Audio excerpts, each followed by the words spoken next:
नमस्कार दोस्तों, bright classes के यूट्यूब चैनल पर आप सभी का स्वागत है। हम कोशिका के बारे में अध्ययन कर रहे थे और कोशिका के अंदर हमने पिछले क्लास में पढ़ा था कोशिका भित्ति। क्या पढ़ा था? कोशिका भित्ति। और कोशिका भित्ति के बारे में हमने पढ़ लिया था। अभी कोशिका भित्ति है बनी किससे होती है, किस में पाई जाती है, तो हमने पढ़ा था कोशिका भित्ति पादप में पाई जाती है, जीवाणु में पाई जाती है और कवक में पाई जाती है। जंतुओं में कोशिका भित्ति होती है, वो क्या होती है? अनुपस्थित होती है। फिर हमने पढ़ा था कोशिका भित्ति का संगठन कैसा होता है, भाई किससे बनी होती है कोशिका भित्ति, तो हमने पढ़ा था जीवाणु होता है। जीवाणु की जो कोशिका भित्ति है वो पेप्टिडोग्लाइकेन की बनी होती है। कवक की काइटिन की बनी होती है। कवक की किससे बनी होती है? काइटिन की बनी होती है। और पादप होते हैं, पादपों में जो कोशिका भित्ति होती है वो सेलुलोज की बनी होती है।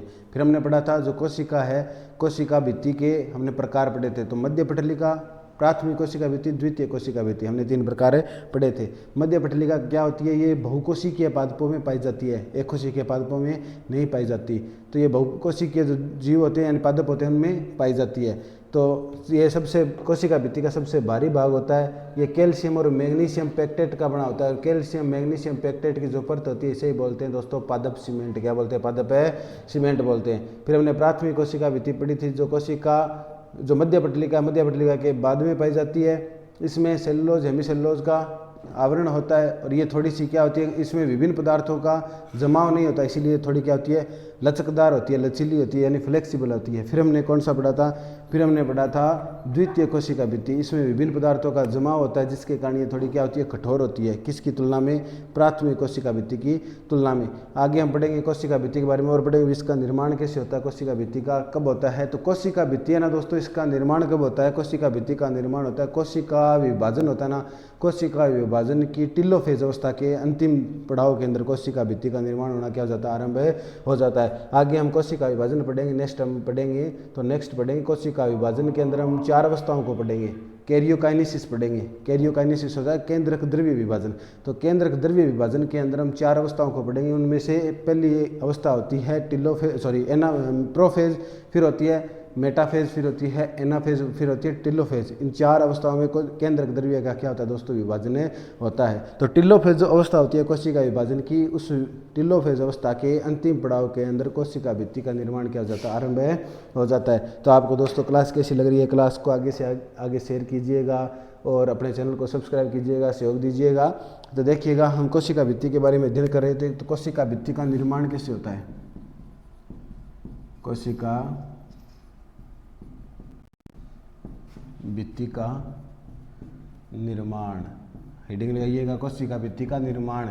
ये फॉर्मेशन कैसे होता है? कोशिका भित्ति का निर्माण होता कैसे है? तो कोशिका भित्ति का जो निर्माण होता है वो कोशिका विभाजन की कौन सी अवस्था में होता है दोस्तों? कोशिका विभाजन की, कोशिका भित्ति का निर्माण, भित्ति का निर्माण कोशिका विभाजन की, कोशिका विभाजन की कौन सी अवस्था में होता है दोस्तों? टिलोफेज अवस्था में होता है। टिलोफेज अवस्था में होता है। किस अवस्था में होता है? टिलोफेज अवस्था में होता है। इस अवस्था में सबसे पहले जो कोशिका के अंग है, जैसे गोल्जिकाए है, ER है, जिसे एंडोप्लाज्मिक रेटिकुलम बोलते हैं, अंतःप्रद्रवी जालिका बोलते हैं, इन अंगों का निर्माण होता है। जो कोशिका के अंग का आगे हम पढ़ेंगे, कोशिका के अंग पढ़ेंगे तो उनके अंदर हमें ER, गोल्जिकाए, राइबोसोम, इन सभी के बारे में पढ़ेंगे। तो इस अवस्था में सबसे पहले किन का निर्माण होता है? गोल्जिकाए का और ER का निर्माण होता है। तो इस अवस्था में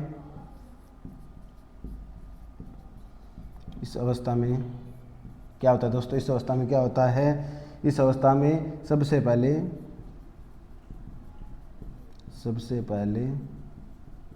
किन का निर्माण होता है दोस्तों? सबसे पहले गोल्जिकाए,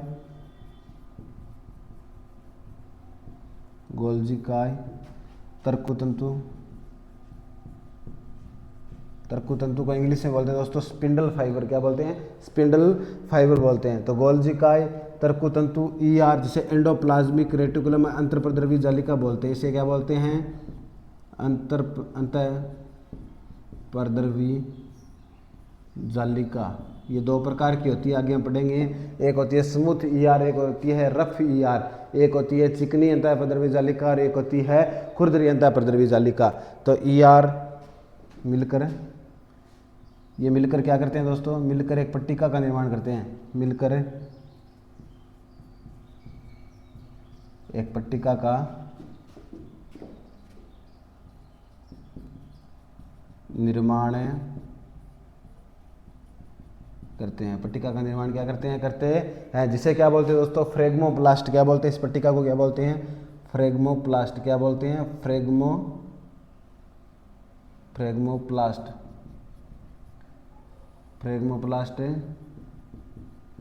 कहते हैं। क्या कहते हैं इसको, फ्रेगमोप्लास्ट कहते हैं। तो देखिएगा दोस्तों, हम क्या पढ़ रहे हैं, कोशिका भित्ति। कोशिका भित्ति का निर्माण, कोशिका भित्ति का हम क्या पढ़ रहे हैं, निर्माण पढ़ रहे हैं। कोशिका भित्ति का निर्माण कैसे होता है, हमने सबसे पहले पढ़ा था कोशिका भित्ति का संगठन। तो कोशिका भित्ति का संगठन क्या होता है, किससे बनी होती है, हमने पढ़ा था कोशिका भित्ति है वो किसकी बनी होती है, भी हेमीसेलुलोज की बनी होती है, सेलुलोज की बनी होती है, पेप्टिडोग्लाइकेन की बनी होती है, काइटिन की बनी होती है। तो हमने ये पढ़ा था, सुबेरिन की बनी होती है।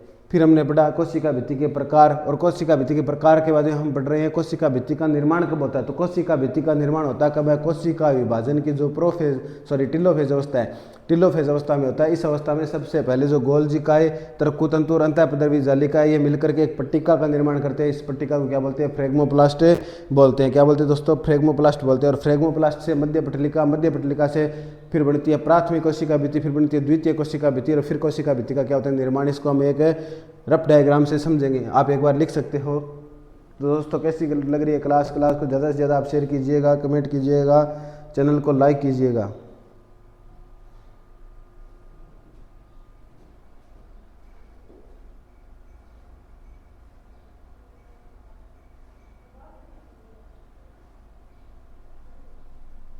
देखिएगा दोस्तों, लिख लिया होगा, आशा करता हूँ सभी ने लिख लिया होगा। देखिएगा, इसका अपने डायग्राम बनाते हैं।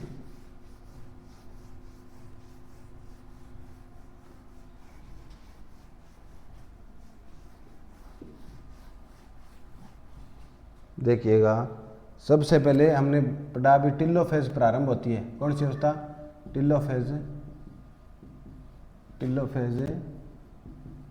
प्रारंभ में। टिलोफेज प्रारंभ में क्या होता है, कोशिका भित्ति का निर्माण होना आरंभ हो जाता है। तो टिलोफेज जब प्रारंभ होती है, टिलोफेज प्रारंभ में सबसे पहले मुख्य घटक बनते हैं कोशिका के। तो कौन से, गोल्जिकाएं प्लस में क्या बनता है दोस्तों, ई आर। और हमने क्या पढ़ा था दोस्तों, स्पिंडल फाइबर या इनको बोलते हैं तर्कु तंतु। क्या बोलते हैं, तर्कु तंतु। तो इनका निर्माण होता है। फिर इसके बाद में जब इनका निर्माण हो जाता है तो ये सभी मिलकर क्या बनाएंगे दोस्तों, एक पट्टिका क्या बनाएंगे, पट्टिका। और उसी पट्टिका को हम क्या बोलते हैं, मध्य पटलिका। तो ये सभी मिलकर क्या बनाते हैं, एक पट्टिका बनाते हैं। हमने पढ़ा था ना, ये क्या बनाते हैं, मिलकर पट्टिका बनाते हैं। और इसी पट्टिका को हम क्या बोलते हैं, मध्य पटलिका। क्या बोलते हैं, मध्य पटलिका। यानी ये पट्टिका बनाते हैं, इस पट्टिका को फ्रेगमोप्लास्ट कहते हैं। फ्रेगमोप्लास्ट क्या बोलते हैं, फ्रेगमोप्लास्ट बोलते हैं। समझ आई बात, फ्रेगमोप्लास्ट। और फ्रेगमोप्लास्ट है, ये पट्टिका है, ये आगे चल कर किसका निर्माण करेगी, मध्य पटलिका का निर्माण करेगी। किसका निर्माण करेगी, मध्य पटलिका का। किसका निर्माण करेगी, मध्य पटलिका का। इसमें कैल्शियम प्लस मैग्नीशियम पेक्टेट होते हैं। क्या होते हैं, कैल्शियम प्लस मैग्नीशियम पेक्टेट। इनको हमने कहाँ पे पढ़ा था, मध्य पटलिका के अंदर पढ़ा था। फिर इससे बनती है दोस्तों प्राथमिक कोशिका भित्ति। क्या बनती है,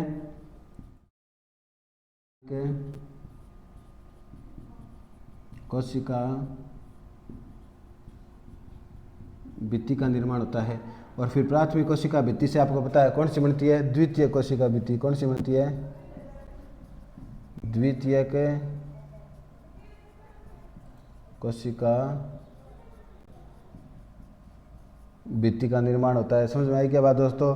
और द्वितीय कोशिका भित्ति से फिर क्या बन जाती है, कोशिका भित्ति बन जाती है। ये अपना क्या, टिलोफेज प्रारंभ। हमने क्या पढ़ा था, कोशिका भित्ति का निर्माण कैसे होता है। तो कोशिका भित्ति का निर्माण कब होता है दोस्तों, टिलोफेज प्रारंभ में इसका निर्माण होता है। कैसे होता है, गोल्जिकाएं, ईआर और स्पिंडल फाइबर यानी तर्कुतंतु मिलकर एक पट्टिका का निर्माण करते हैं। इस पट्टिका को क्या बोलते हैं हम, फ्रेगमोप्लास्ट। क्या बोलते हैं, फ्रेगमोप्लास्ट बोलते हैं। और इसके आगे ये फ्रेगमोप्लास्ट आगे जाकर के मध्य पटलिका का निर्माण करेगी, जो किसकी बनी होती है, कैल्शियम प्लस मैग्नीशियम पेक्टेट की बनी होती है। फिर इसके बाद में प्राथमिक कोशिका भित्ति का निर्माण होगा, फिर द्वितीय कोशिका भित्ति का निर्माण होगा, और बाद में कोशिका भित्ति अपनी क्या हो जाएगी, कंप्लीट हो जाएगी। तो ये आप एक बार डायग्राम बना सकते हो दोस्तों।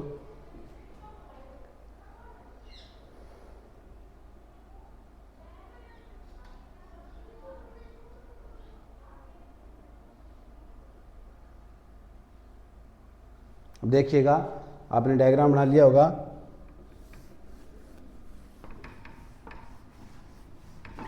अब हम नेक्स्ट पढ़ेंगे पादप सीमेंट। देखिएगा, इस प्रकार ये मान लो कोशिका भित्ति है, इसके अंदर ये क्या होती है, मध्य पटलिका किसकी बनी होती है, कैल्शियम प्लस मैग्नीशियम पेक्टेट की बनी होती है। किसकी बनी होती है, कैल्शियम प्लस मैग्नीशियम पेक्टेट को। और इसी को ही बोलते हैं दोस्तों पादप सीमेंट। क्या बोलते हैं, पादप है सीमेंट। क्या बोलते हैं, पादप सीमेंट बोलते हैं। किसको बोलते हैं, कैल्शियम प्लस मैग्नीशियम पेक्टेट को। ये हमने पढ़ा था कि जब अपने फल है, फल पक जाता है तो ये जो मध्य पटलिका होती है ये पूरी पूरी क्या हो जाती है, घुल जाती है। तो फल पकने के बाद में जब मध्य पटलिका क्या हो जाएगी, घुल जाएगी, तो फल क्या हो जाता है दोस्तों, नरम क्या हो जाता है, नरम हो जाता है। उससे पहले जो फल होता है वो क्या होता है, सख्त होता है, कठोर होता है। इसीलिए इसको क्या बोलते हैं हम, पादप सीमेंट। क्या बोलते हैं, पादप सीमेंट बोलते हैं। समझ में आई बात, इसे पादप सीमेंट बोलते हैं।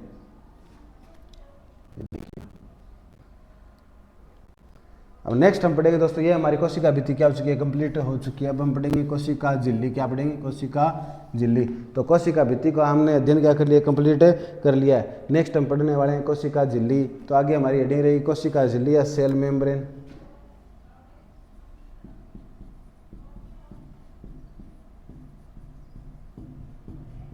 कोशिका झिल्ली, इसी को अपने क्या बोलते हैं दोस्तों, सेल मेम्ब्रेन बोलते हैं।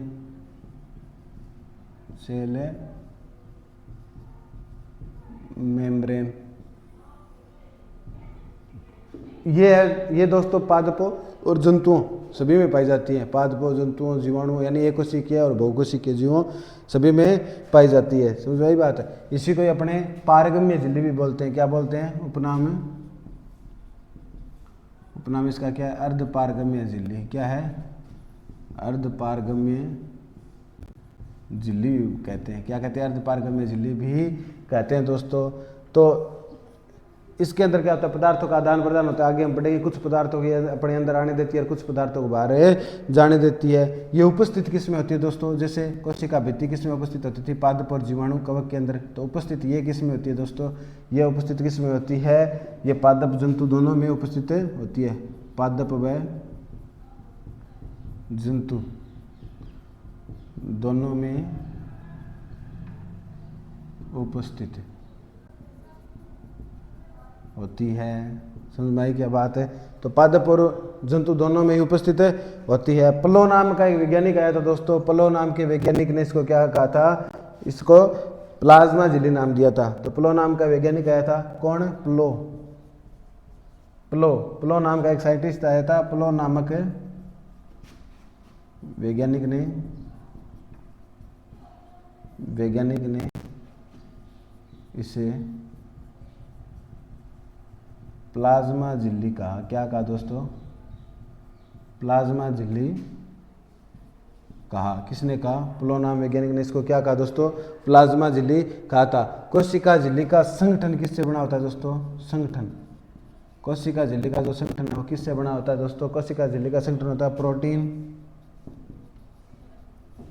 लिपिड व वसा से। किससे बना होता है, प्रोटीन, लिपिड, प्रोटीन व लिपिड की बनी होती है। प्रोटीन व लिपिड, लिपिड को अपने वसा बोल सकते हैं। तो प्रोटीन व लिपिड की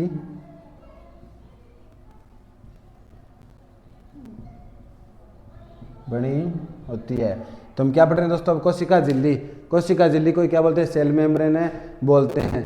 तो ये इसका उपनाम अर्धपारगम्य झिल्ली भी है। उपस्थित किस में होती है, ये दोस्तों पादप और जंतु दोनों में उपस्थित होती है। जबकि कोशिका भित्ति किस में उपस्थित थी, पादप में, जीवाणु में और कवक में उपस्थित थी। जीवाणु की जो कोशिका भित्ति थी उसका नाम क्या था, पेप्टिडोग्लाइकेन था। कवक के अंदर जो कोशिका भित्ति थी उसका क्या नाम था, कवक के अंदर जो कोशिका भित्ति थी उसका नाम था, क्या नाम था दोस्तों, काइटिन की बनी हुई थी। तो ये अपना हो गया कोशिका झिल्ली में पादप ये जंतु दोनों में उपस्थित है। प्लो नाम का वैज्ञानिक था जिसने इसको क्या कहा था, प्लाज्मा झिल्ली नाम में दिया था। तो प्लाज्मा मेम्ब्रेन इसको नाम किसने दिया, प्लो ने दिया। इसका संगठन किसका था, प्रोटीन और लिपिड का।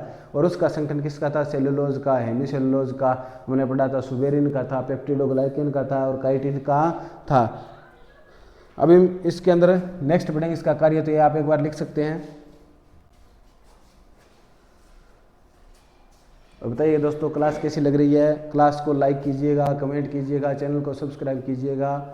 आप सभी से सहयोग की आशा रहेगी, तो ज़्यादा से ज़्यादा सहयोग कीजिए चैनल का। तो अब देखिएगा दोस्तों, हम पढ़ेंगे इसके कार्य, कोशिका झिल्ली के कार्य। नेक्स्ट हमारा टॉपिक क्या रहेगा, इसके कार्य। तो कोशिका झिल्ली के कार्य,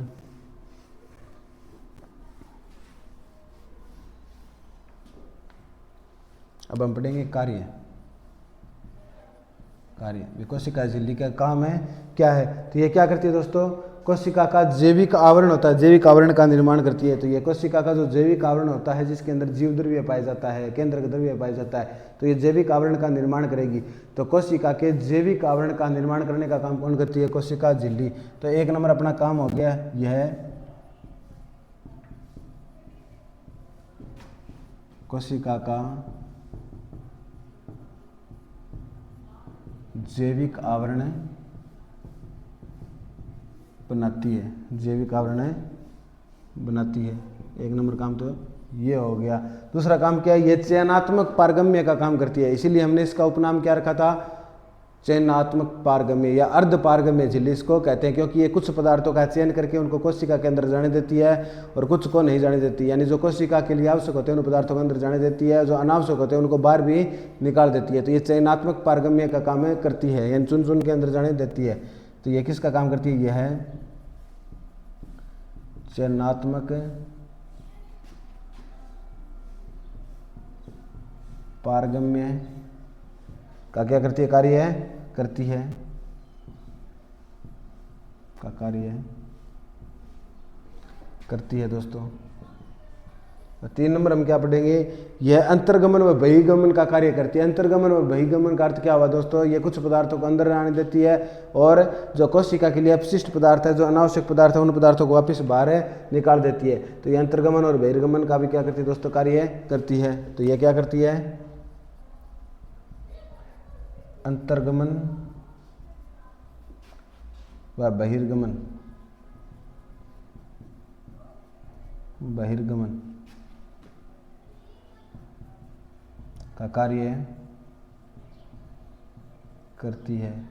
तो ये क्या करती है, अंतर्गमन और बहिर्गमन का कार्य करती है। अंतर्गमन का अर्थ क्या होता है दोस्तों, अंदर प्रवेश करने देना, यानी जो कोशिका के लिए आवश्यक पदार्थ है उनको कोशिका के अंदर प्रवेश करने देती है। और बहिर्गमन का अर्थ है बाहर निकालना, जो कोशिका के लिए अनावश्यक पदार्थ है उनको कोशिका से बाहर निकालने का काम करती है। ये हमने पढ़ा था 9th क्लास के अंदर। तो इसके अंदर विसरण, प्रासरण और प्रासरण का कार्य पाया जाता है, यानी विसरण और प्रासरण का काम ये करती है। विसरण क्या होता है दोस्तों, गैसों का आदान प्रदान क्या कहलाता है, विसरण कहलाता है। और तरल पदार्थों का आदान प्रदान क्या कहलाता है, प्रासरण कहलाता है। प्रासरण के अंदर हमने पढ़ा था संपराश्री, अतिपराश्री और अल्पपराश्री, 3 प्रकार के विलयन होते हैं जिनको हम आगे अध्ययन करेंगे। तो ये है दोस्तों कोशिका झिल्ली। आप इनको पहले इसके कार्य लिख सकते हैं, ये मुख्य मुख्य कार्य, बाकी इसको अपन डिटेल से आगे पढ़ने वाले हैं।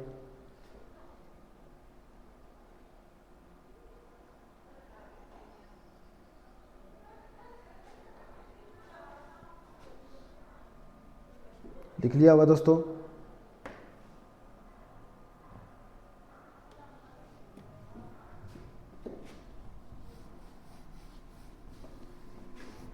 तो देखिएगा दोस्तों, हम वापस से अध्ययन करेंगे। हम क्या पढ़ रहे हैं, कोशिका। क्या पढ़ रहे हैं, कोशिका। कोशिका के अंदर हमने क्या पढ़ लिया, कोशिका भित्ति पढ़ लिया। क्या पढ़ लिया, कोशिका भित्ति पढ़ लिया, जिसको क्या बोलते हैं, सेल वॉल बोलते हैं। क्या बोलते हैं, सेल वॉल बोलते हैं। फिर हमने पढ़ लिया था ये किस में पाई जाती है दोस्तों, ये पादपों में पाई जाती है। और किस में पाई जाती है, जीवाणु में पाई जाती है। और किस में पाई जाती है, कवक में पाई जाती है। ये अनुपस्थित किस में होती है, उपस्थित। ये तो होती है उपस्थित, उपस्थित। ये अनुपस्थित किस में होती है दोस्तों, अनुपस्थित किस में होती है, ये जंतु में अनुपस्थित होती है। जंतु में क्या होती है दोस्तों, अनुपस्थित होती है। और माइकोप्लाज्मा भी माइकोप्लाज्मा में भी ये क्या होती है, प्लाज्मा में भी क्या होती है, अनुपस्थित होती है। फिर हमने इसका पढ़ा था संगठन हम मुख्य रूप से जैसे सेलुलोज,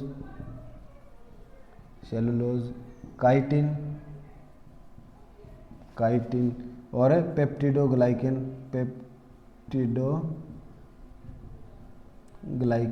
ये इसका क्या हो गया दोस्तों, संगठन है मुख्य रूप से हो गया। इसके बाद हेमिसेलुलोज, सुबेरिन वगैरह भी आती है। फिर इसको हमने कितने भागों में बांटा था, इसको हमने 3 भागों में बांटा था। एक तो था मध्य पटलिका किससे बनी होती है, अभी कैल्शियम प्लस मैग्नीशियम है पेक्टेट से बनी होती है। फल पकने पर ये क्या हो जाएगी, नरम, क्या हो जाएगी, फल पकने पर नरम हो जाएगी। फिर हमने पढ़ा प्राथमिक कोशिका भित्ति, ये किसकी बनी होती है अभी दोस्तों, ये सेलुलोज और हेमीसेलुलोज की, सेलुलोज व हेमीसेलुलोज की बनी होती है। और कैसी होती है, लचीली होती है। फिर हमने पढ़ा तृतीय कोशिका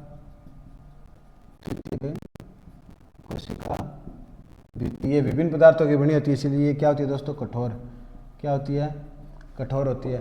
फिर हमने पढ़ा कोशिका भित्ति का निर्माण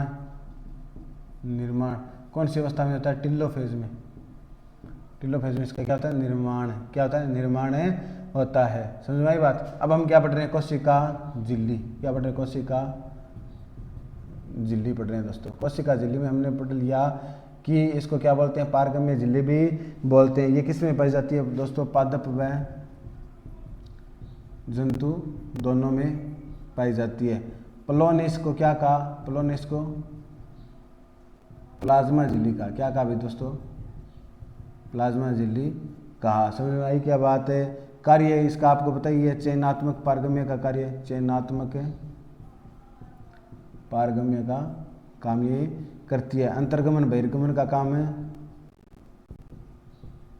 बहिर्गमन का काम करती है दोस्तों। तो ये हमने आज का अध्ययन कर लिया पूरा का पूरा, आपको एक आरेख डायग्राम से पूरा का पूरा समझा दिया, कोशिका के बारे में हमने पढ़ लिया। तो दोस्तों आज की क्लास को हम क्या देंगे, विराम देंगे। आज की क्लास अपनी इतनी रहेगी। कैसी लगी क्लास दोस्तों, क्लास को आगे से आगे शेयर कीजिएगा, चैनल को सब्सक्राइब कीजिएगा, लाइक कीजिएगा, कमेंट कीजिएगा और सभी सहयोग कीजिएगा। नेक्स्ट अपने और पढ़ेंगे कोशिका झिल्ली के बारे में। तो इसी के साथ दोस्तों सभी को राम राम, धन्यवाद। जय वीर तेजा जी की जय हिंद।